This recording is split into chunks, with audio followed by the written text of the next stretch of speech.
So I've been asked to pronounce the German speakers' names in German. So after the nice talks by Gerhard Hiss, we now have Andreas Thom from the University of Dresden on randomness and invariant subgroups. Okay. It's actually Andreas Thom. Oh, all right. So, anyway, thank you very much for inviting me to give this lecture series. So I was thinking hard on how I could say something about algorithms and model theory. So I tried to find some topic that somehow fits best, but I will just tell you the story, and I hope it's interesting. The title of this lecture series is Stability and Invariant Random Subgroups. And I will explain exactly what I mean, and it will be very concrete and very useful, not just for the application that I want to present, but actually for many other things, typically in the study of infinite groups, but also in the study of finitary problems. So the motivating problem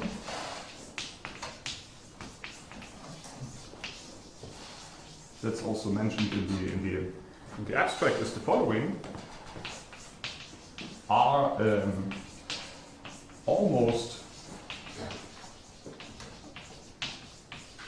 commuting permutations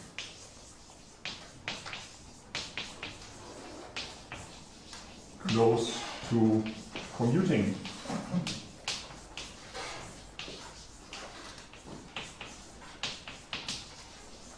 permutations. So that's the question. And so permutation, so this will be something about the symmetric group, and it will be interesting because it's a statement that's true for all n, so it will be some asymptotic result that starts becoming interesting only if n is somehow large, but then it's true for all n which are large. And then somehow, in order to really phrase this more exactly, I should tell you what almost means and also what close means, because these are terms which kind of for this discrete set a priori do not make sense. But let's for the moment just give you two examples and then make it more precise. So examples, so maybe what would be, what does it mean that two permutations actually commute? Right, so that means the following. So you have a certain set of points on which these permutations act. And if I draw one permutation by a orange arrow and the other one by a blue arrow, then somehow locally, most of the time, or actually all of the time, you see this picture, because that exactly means that if you apply first, let's say, this permutation sigma, and then this blue permutation tau, first sigma, then tau, then it's exactly the same as tau and sigma, right? So locally you have these little squares, and the way these permutations act somehow fits into a nice, more geometric pattern somehow on the set on which they act. So somehow here blue is not yet defined, but for example I could continue like this and orange like this. So let me just draw some patch that looks like this. So, and then somehow I cannot continue forever because we want to have it on a finite set. So maybe I would just somehow close it up, somehow informally like this, or right, the orange would this arrow goes in the wrong direction here. So right, you see what I mean? So it's done some torus, finite torus, that perfectly well defines two commuting permutations on a set of, n square elements, let's say. Right, so that's actually commuting permutations. Well, and now you could do the following. You could perturb everything. So for example, this point, if you change the pattern at this point, then, you could redefine your permutation by moving 2 steps to the right and that one 2 steps down. And then you have this point still here, and maybe that's now fixed by both of the permutations. So this pair of permutations would now be almost commuting, right? It's commuting almost everywhere, only at somehow around this point that you have removed. They are not commuting anymore. And how do you improve this to a pair of commuting permutations? Well, you just change it back, right? This is very easy. But what makes it more complicated now, let's say I have removed this point, right? Then the point is missing to change it back, and the problem really becomes more subtle. How would you change this pair of permutations in such a way that is actually now commuting, right? And you see that actually in order to do this, you have to make a much more drastic change in the picture. You really have to cut everything open and somehow redefine your permutations maybe on this entire line and entire row and entire column, and somehow maybe rewire it to consist of, let's say, 4 tori or something like this. And still, what you observe is that the number of points on which you have changed this permutation is linear in n, whereas the size of the whole set was quadratic. So in some sense, you still only make a tiny change if you allow for a comparison with the size of the whole set, right? It's a drastic change in the sense of absolute numbers, right? It was linear in n, but still, in terms of the size of the whole set, it's a small change. And that's exactly the phenomenon that we want to capture. And in order to do that, we now have to, well, basically define a metric, or study a metric on the symmetric group that allows us to define what we mean by close and almost in order to capture exactly this phenomenon. So if you have sigma and tau, not necessarily almost commuting permutations, then I define the distance of sigma and tau. This is the normalized Hamming distance to be 1 divided by n. And here I take the cardinality of the size of the points where sigma is different from tau. Right? So this is clearly a good measure of distance. Right? You can check various properties. It satisfies. This is really a metric. It satisfies the triangle inequality. It satisfies various invariance properties. It's a left and right invariant metric on the symmetric group. And from the normalization, you see that it's actually taking values in the unit interval, and that's actually good for the purpose of the motivating problem, because we wanted to have something that we can formulate for all n at the same time, so it would not be good if it actually if this range of this metric goes to infinity. And so the theorem that covers an answer to that problem is the following. It was proved by Arzhantseva and Paunescu. This is the following. For all epsilon greater than 0, there exists delta greater than 0, such that for all n and for all sigma and tau permutations, the following is true. So if the distance of sigma composed with tau to tau composed with sigma is less than delta, then there exists sigma prime and tau prime in the symmetric group such that the distance of sigma to sigma prime is less than epsilon. The distance of tau to tau prime is less than epsilon, and sigma prime composed with tau prime is equal to tau prime composed with sigma. Okay, so it's exactly a precise, well, first of all, a precise formulation of what we were actually asking for, and then a positive answer. Right? So it's true that if they are sufficiently almost commuting, then they are actually close to properly commuting permutations, right? And so this is a positive. And here we have seen that somehow there's really a problem if you would just count the number of points where you have to change the permutation, and really the corresponding version is not true. And even having this flexibility of adding a few points doesn't really help. So it helps in this example, but there are other almost commuting permutations where there's only a constant number of points of misbehavior, but still you have to add a linear amount of new stuff to make it actually commuting. So this is really the right formulation, or at least if you want a positive result, it's the right formulation. And so this is a planetary result that I want to prove. I mean, it will be a special case of a much more general theorem that I want to present probably in the second or third lecture, which is a joint work with Oren Becker, who's also here, and Alex Lubotsky. But before we go to that, I have to introduce a lot of technology which is not related to that problem at all, and it's quite useful to have it at hand, because some of these problems, they really become more and more obvious and more somehow result of an inability of suitable language. Sorry, so you're assuming you choose delta x to 1? Sorry? You can choose always delta x to 2, or for example, when it comes to empty statement, or?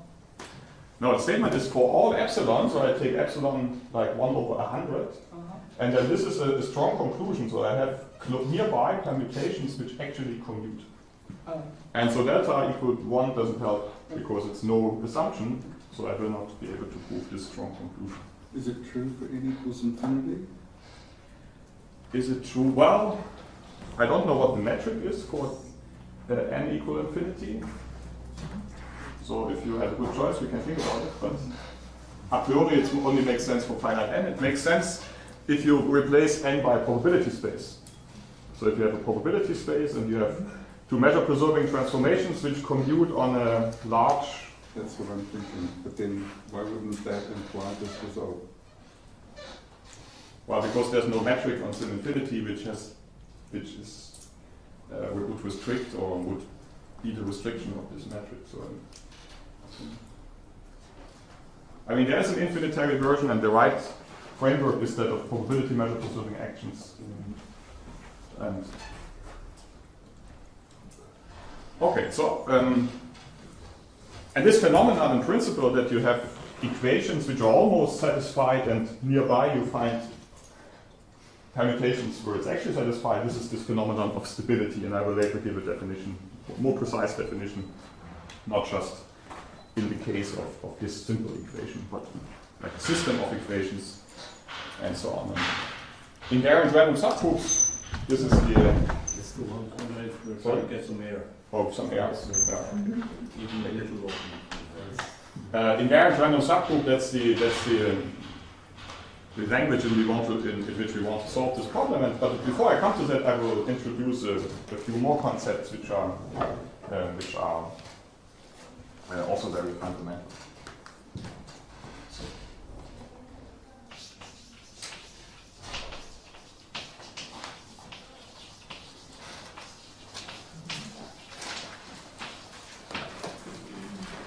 So let's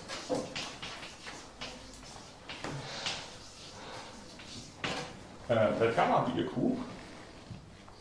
Then a natural somehow object to study is well, the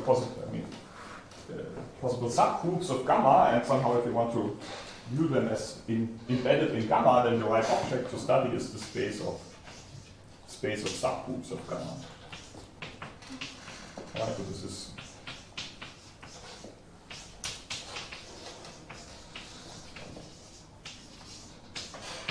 right, so like this, it's just a set. But if you think of it as this space of subgroups as a subset of the power set, it's not hard to see that it's actually a compact topological space. So you can view this as a subset of 2 to the gamma.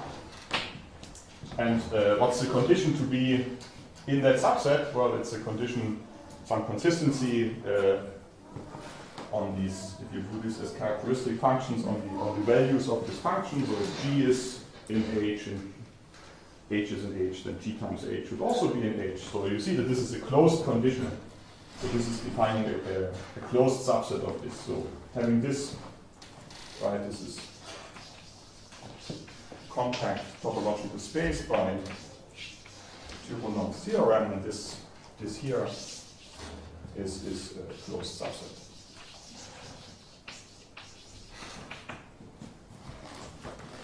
space of subgroups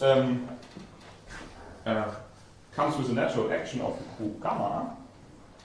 So gamma acts on the space of subgroups. And the action, which I will denote by a dot, is defined to be the conjugation of the subgroup. Right, so this defines an action of gamma on the space of subgroups.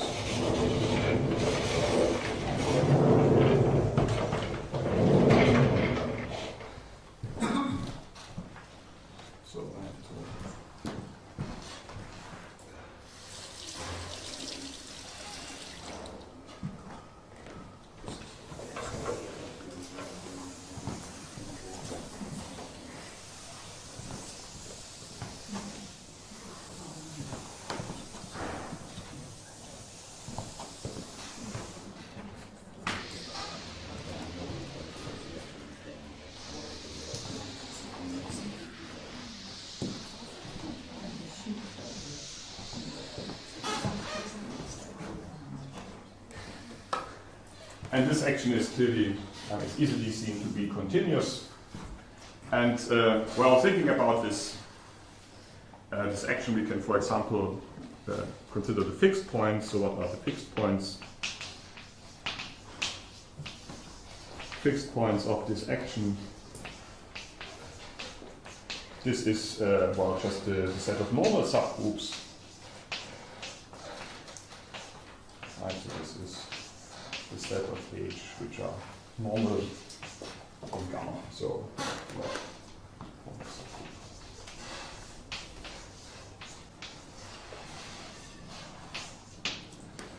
right, if it's fixed by the conjugation action, it's a normal subgroup. And we will study this space, but before we do so, there's an alternative viewpoint which already came up in the first lecture actually, that instead of looking at the subgroup as a subgroup of gamma, you can look at the corresponding transitive action on the space of cosets. And this is a one-to-one correspondence that plays quite a substantial role in this. I mean, at least gives you two alternative ways to view the same object, which is sometimes very useful. So if you have consider the space of subgroups, then we have a one-to-one correspondence to transitive actions on sets with a base point. Right, so the base point is not related to the action, so it's not fixed or anything. And those, well, form a certain obvious way a category, and you should consider them up to some suitable notion of equivalence, which is, well, an isomorphism of the set, taking the action to the action and fixing the base point. Right, so compatible with all the structure. And exactly as was described in the first lecture, if you have a subgroup, you can consider the action of gamma on the space of cosets, and then there's a natural coset, which is H, which serves as the base point. So that's the passage from the left to the right.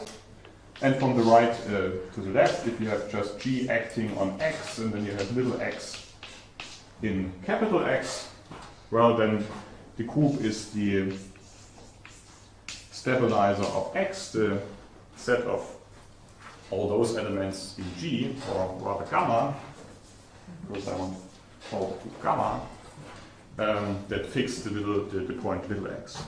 Right, so this is by definition the set of all those elements G, so that Gx is equal to x. Right, so these are 2 points of view which are somehow dual to each other, and they are quite useful because you can somehow, like we did that for almost commuting permutations, you can view something on that side as an action on a set, and give it more geometric structure. So for example, you have a finite generating set for your group gamma. You can now view this as a finite set equipped with arrows corresponding to the way these permutations act on the set, and it gives you a more like visual picture of the role that this subgroup plays. And that's sort of well studied in the case when the group gamma is a free group, let's say on n generators, and some fixed number, let's say bigger than 2, then this space of subgroups of the free group on n generators, well, through this correspondence, it corresponds to transitive actions on set with a base point. And well, the transitive action of the free group on n generators is just given by n permutations of your set. And if I say it's transitive, then the corresponding graph that you obtain must be connected. So it's a very simple graph theoretic picture that you obtain. And so these are called Schreier graphs. And because there's this fixed base point, we call them pointed Schreier graphs.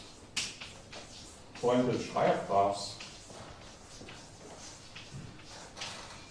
on, well, let's say n colors, or corresponding to the group with n generators. So what you obtain, if n is equal to 2, then you obtain exactly a picture as the one that I described. So you have a certain way in which these two permutations act, and so this would correspond to a certain group of, in this case, of index 2, a certain subgroup of index 2 in the free group on 2 generators, and it's kind of well known how this passage between graphs and subgroups goes. It's very useful to understand the space of subgroups.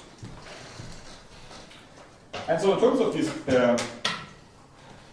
of these graphs, we can understand the subgroups, and in the special case, when the subgroup is normal, so if you have a normal subgroup of the free group on n generators, then the corresponding pointed Schreier graph on n colors that you obtain is, in a natural way, the Cayley graph of the corresponding quotient.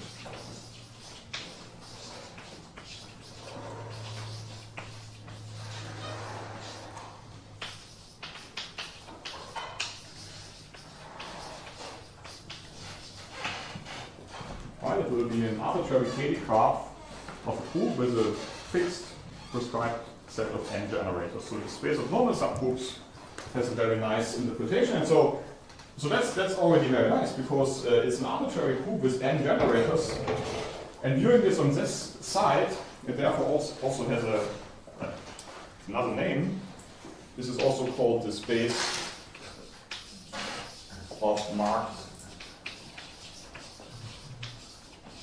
groups, where a marked group is a group which is generated by n elements, and you also fix a set of n elements that generate it. So let me define the space. So this is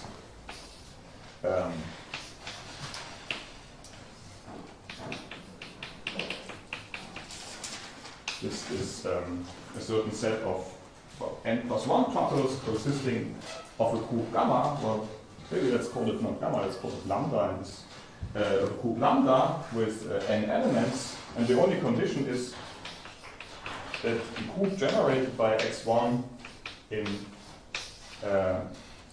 xn, so these xi's are elements of lambda, the only condition is that those elements generate lambda. Right. And those tuples again come up to a natural notion of isomorphism, which is just isomorphism of groups mapping the generating set, the order generating set, to the order generating set.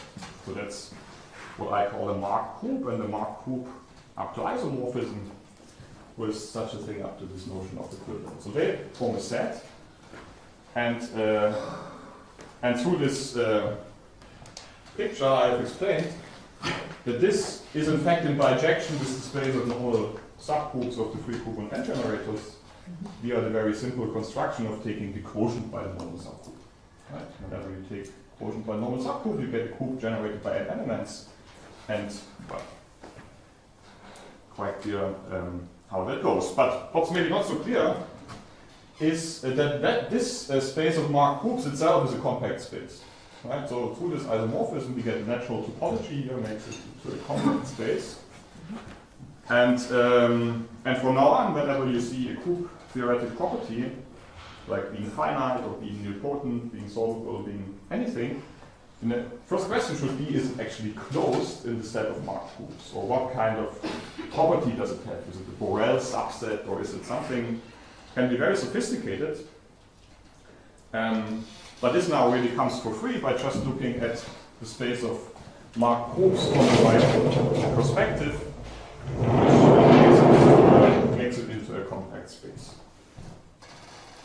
So what I would like to do now is to give a very concrete formula that allows to compute limits in the space of subgroups, or also in the space of normal subgroups. And then we will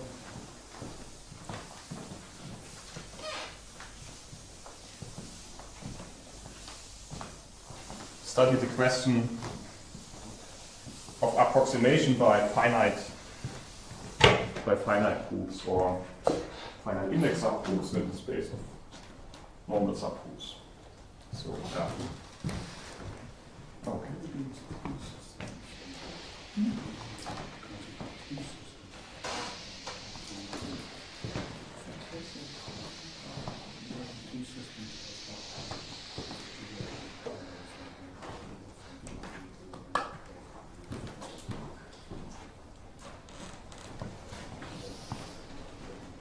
So what does it mean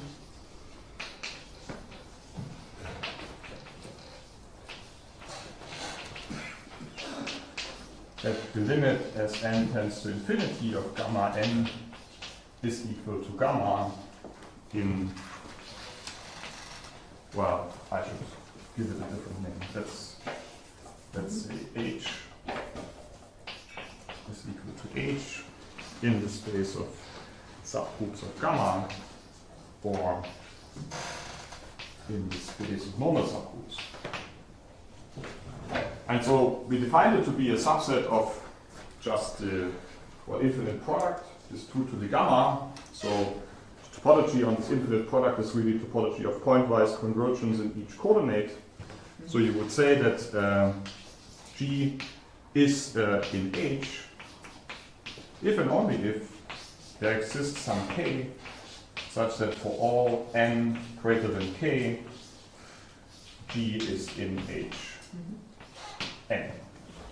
Right? Or saying it a little differently, H is exactly the union over all k over the intersection over all n greater than k of these groups Hn. So in some sense, it's rather concrete. And it becomes even more concrete if, for example, this group H is finitely generated, right? Then this convergence is even more natural. Or if you are in the space of normal subgroups, then if it's finitely generated as a normal subgroup, right? Then essentially the only thing that can happen is that it's an intersection of a chain of normal subgroups, right? If it is finitely generated as a subgroup or as a normal subgroup. So these are depends on in which space you are doing this construction. But Andreas, what if an element appears infinitely many times, alternating once yes and once no? I mean, you would not want it. No. Right. So Well, then it's not convergent. yes, right. Yeah.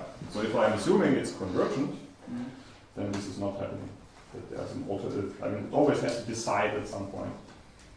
Okay, then. Yeah. So assuming that it's convergent, I give you a criterion when G is in H, and I see. assuming it's convergent, this is also the only case it can happen. Yeah.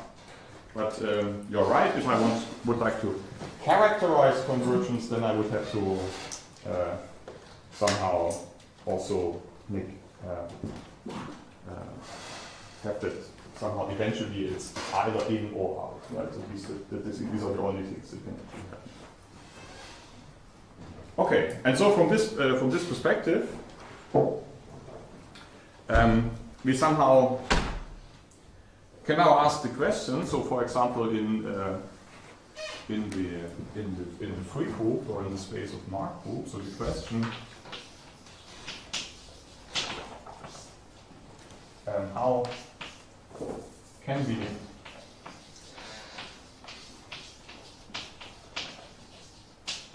approximate groups? I'm now thinking of the space of marked groups.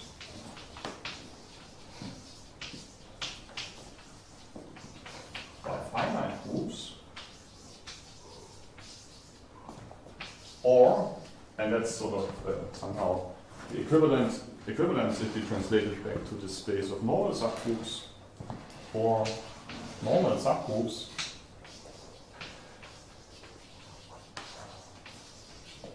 of Fn by finite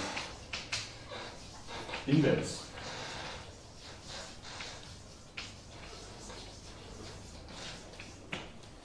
Finite index normal subgroups. And, well, this would be very nice because many properties are, in some sense, easier to handle or sort of more easily understood for finite groups. And if somehow, for example, that's what I'm asking, in the space of all marked groups, the finite subgroups would be a dense subset, then the world of all groups would be somehow understandable by studying sequences of finite groups that converge to this group. Right? But it's in this condition, don't you have to require also if G is not in H, that eventually it's not in Hn? So, because well, I was assuming that it converges. okay, that's So what, it's a little. that's what If I want to characterize convergence, I have to say a little bit more. But okay, sorry. but if it's actually converging, that I can describe the limit using this this formula. Okay. And so that's the question, whether somehow the finite groups they exhaust this space of all marked groups, and the answer to this question is no. Right? The answer is no. For example, finitely presented simple group is not a limit of finite groups in the space of marked groups.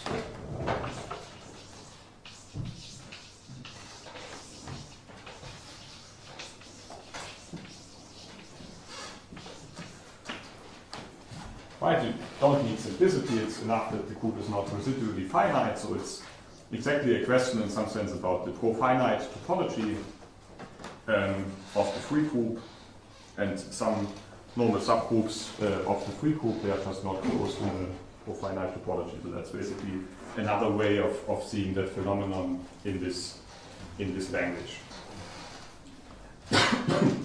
Well, and the idea of these invariant random subgroups that haven't appeared yet is to give us a little bit more flexibility and to replace this space of normal subgroups, which apparently is too small to somehow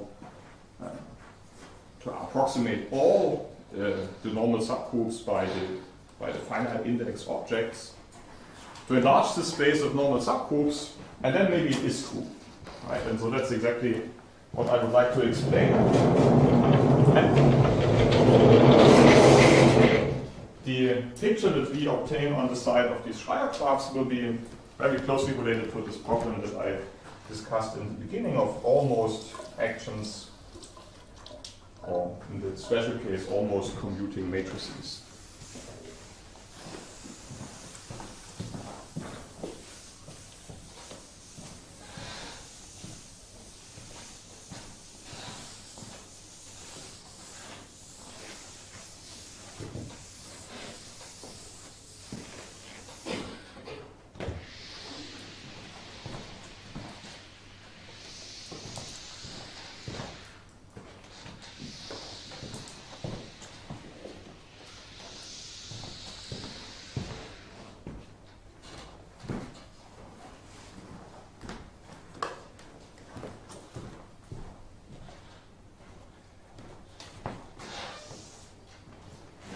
So we denote by P sub gamma the space of Borel probability measures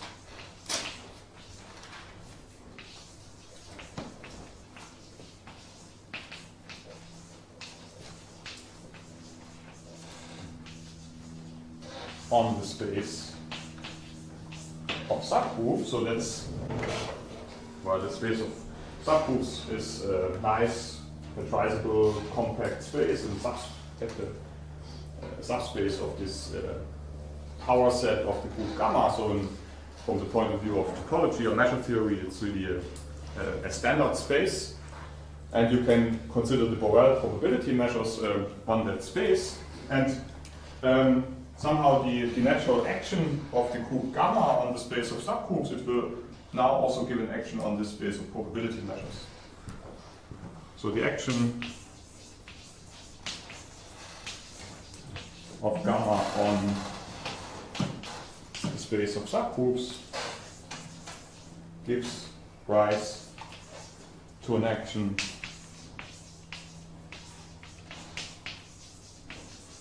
of gamma on the probability measures on the space of subgroups. And an invariant random subgroup, short IRS, so this is an invariant random subgroup of gamma is the probability measure, so an element in this space which is fixed under the gamma action. So it's a fixed point of this action.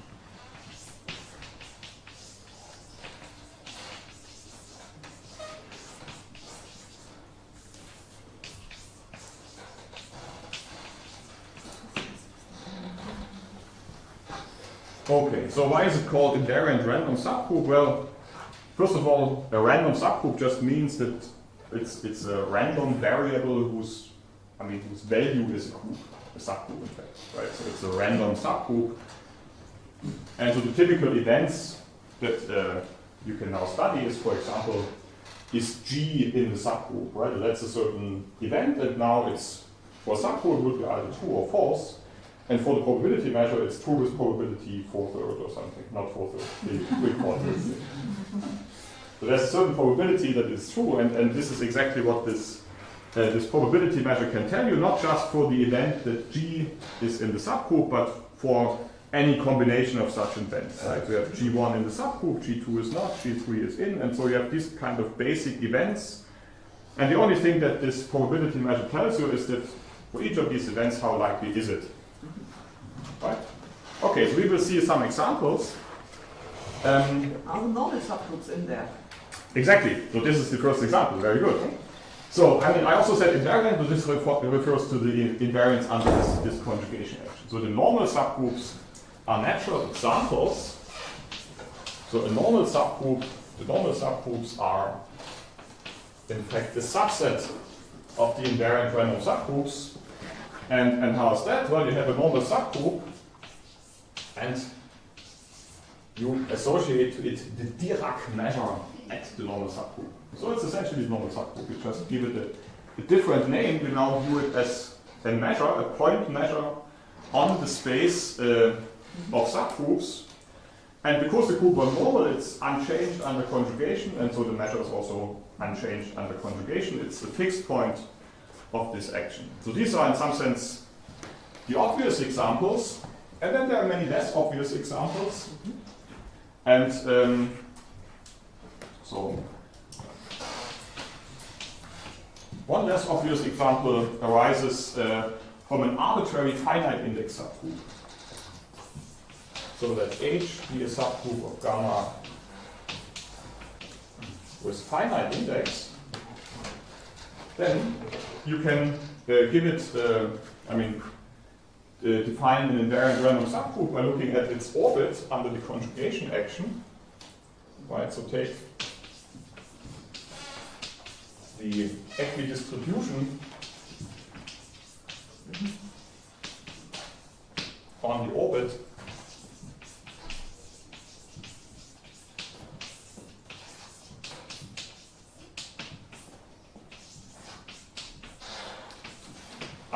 conjugation action, right? So this gamma should be finitely generated, let's say, but in our situation, the group gamma will always be finitely generated, otherwise it's not necessarily finite. Okay, so this is clearly an invariant probability measure. So if there is a finite orbit, the group has finite index. Yeah. It's always finite. If you Sorry? have a finite index, it's always finite. Yeah? Because it contains the orbit. I don't think that the orbit is always finite. I mean, the conjugation orbit of the subgroup need not be finite. But it contains a normal subgroup. The intersection of these. So let me think. No, I think you're right. I think it's always finite. Yeah, it's always finite. So there's something else which is only finite if it's finitely generated. And I was confusing this. It's always finite. Exactly. So it will not always be of the size of the index. That's something that one can observe. So that's why I said equidistribution in order to not having to write any formulas. Okay, so this is another example, and it's already a little bit more complicated. And then there's a third class of examples, which is a little bit harder to describe, but let me just say it. So if you have gamma acting on a probability measure space,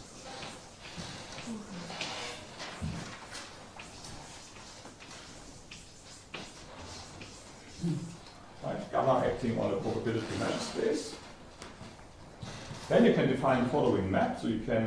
So what does it mean? It means, first of all, X itself is, let's say, a Borel space, or as a measure space, it's unit interval, something like this, and gamma acts on it by Borel automorphisms, preserving a probability measure mu. Okay. So now what this gives rise to the following construction. So you can define a map which is called the step, and it maps X to the space of subgroups of gamma. So it's really the analog of what we're doing all the time. And it maps little x to the stabilizer of little x, which is, well, exactly what it is. It's the set of group elements that fix this point x.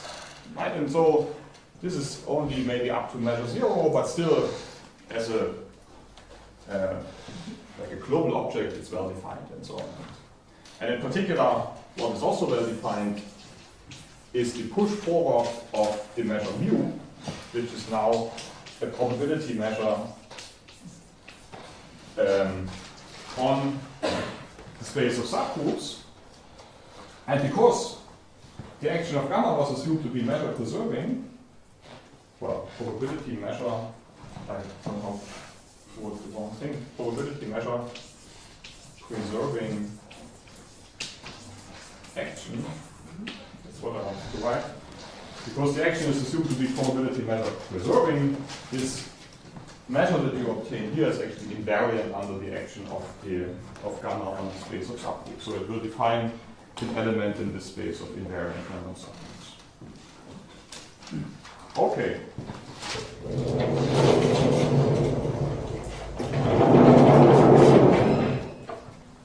So I can now already formulate one of the main open problems in the study of invariant random subgroups.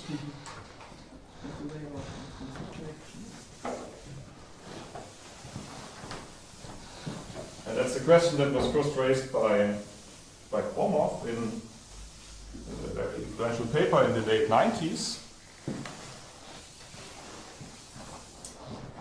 And it's exactly asking for a positive answer to what... Sorry?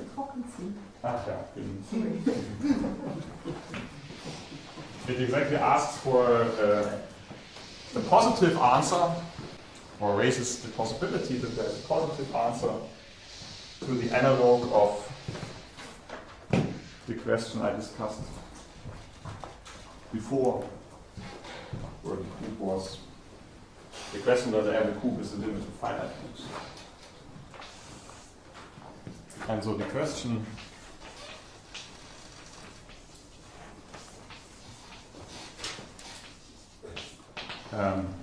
due to Gromov is the following. Is it true?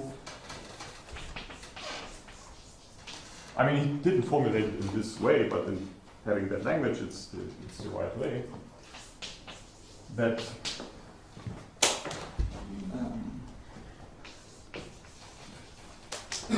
that for every normal subgroup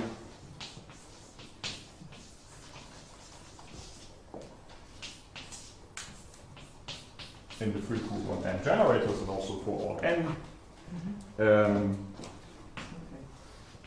delta n is a limit of measures coming from example 2 that are equidistributed on orbits of finite index subgroups. Limit of, let me just write finite index IRS. Right, and finite index IRS, I didn't define it, but it will be exactly this class. What's the metric for the measures? Yeah, so the metric is the natural metric on the space of measures on the compact space. It's a weak star topology. So, but I should, at least when I start using it, this notion of convergence should definitely define it. So it exactly means that for every continuous function on the space of subgroups, the integrals converge, right? And since this space is the space of subgroups, is totally disconnected, being a continuous function doesn't really mean very much. So it's really just right, many functions, many characteristic functions of events are continuous functions. So so it has a very concrete meaning. And the remaining, let's say, I don't know, 5 minutes, if I want to stop a little bit early so that everybody gets right on time to the cake table and not all the people that were not at the talk eat the cookies. I think it's a big problem, you mentioned it already, so I should stop on time. But I will still give you the...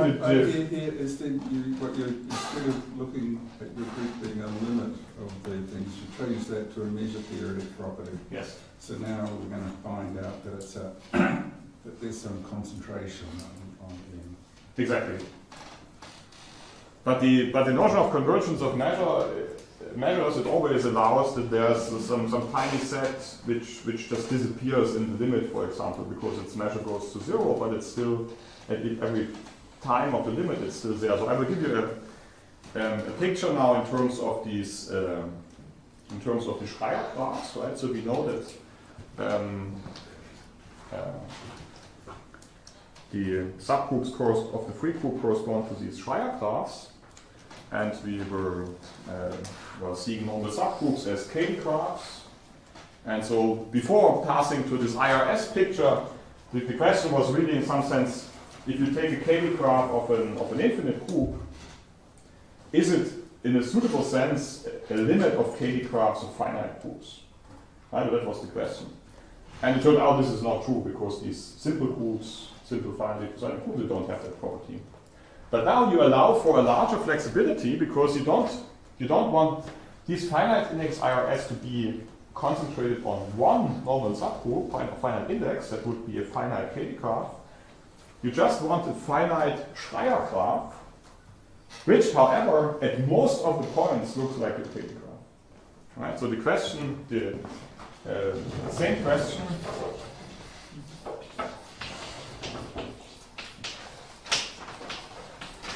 In the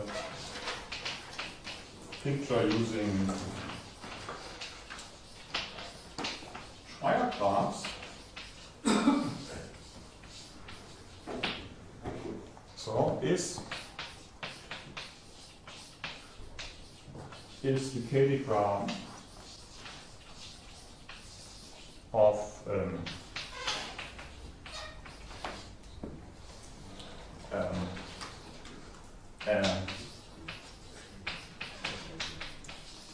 a limit, where I now write it in quotes, a limit of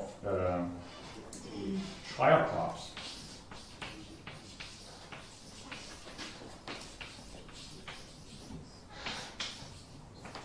Right, so they are also of the form Fn mod, let's say, Hn, together with the natural generating set x1 through xn, let's say. Right, and what does limit mean? Yeah, limit means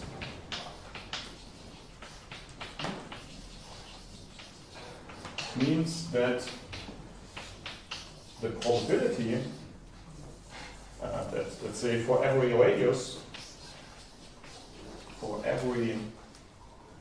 radius r greater than 0, the probability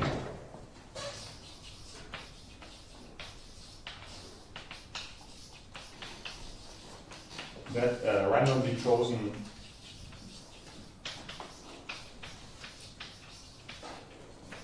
R ball looks like in the Cayley graph of Fn mod n with the natural generating set tends to 1. Okay, so limit no longer means that it has to be everywhere true. It only has to be true at most of the points. So what does it mean to choose a random, choose an R ball randomly? It means you choose the root of this R ball, so the midpoint, and then you have this R ball, you have your finite graph, and with a certain probability you're getting a certain behavior locally, right? And you want that somehow as the sequence, let's say, gk as k tends to infinity, well, this also has to be k then, as k tends to infinity, somehow the local behavior is exactly the one for the Cayley graph with increasing probability tending to 1. Looks like means looks like. Is it exactly like in Cayley graph, or is up to Poisson symmetry or whatever? No, it's on the nose. It's really graph isomorphism of the ball of radius r. And looks like means is isomorphic as a labeled graph. HK is a finite index subgroup? HK is finite index subgroup, yeah, exactly. So it's a limit of finite Schreier graph, so which means that HK is a finite index. And so next time, what I want to do is to give a lot of examples of groups which are not residually finite. So n cannot be approximated by finite index subgroups in the proper sense, but still it can be approximated by, as soon as you relax a little bit, as soon as you allow for a small percentage of points where it's no longer behaving correctly, and that indicates that this class of groups for which this approximation property is true is much larger, but currently we still don't know whether there's a single example where it's not the case, and maybe I should also give that a name. A group, so f n modulo n is called sophic if it is such a. So the state of the art is that we don't have an example of a group which is not sophic, and it might well be that they are all sophic, which would have very interesting applications. Indeed, there are some results or some theorems about residually finite groups which can also be proven for sophic groups, and so in fact some long-standing conjectures about group rings of infinite groups are known to be true for sophic groups, and so it would be really interesting to decide if it's indeed true. And so next time I will tell you more.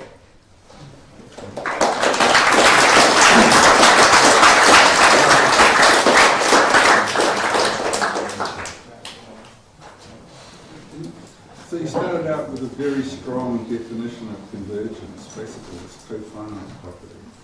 And now you've got a very weak definition of convergence and sort of weak star limits of measures. So is there something that sort of sits between those two?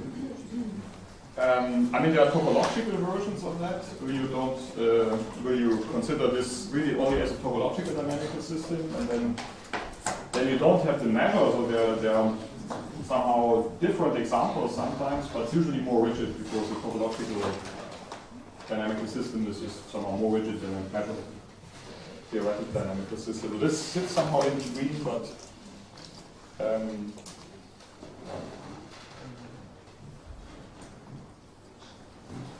Other questions? Outside the review session, there will be another chance. So let's thank Andreas Thom.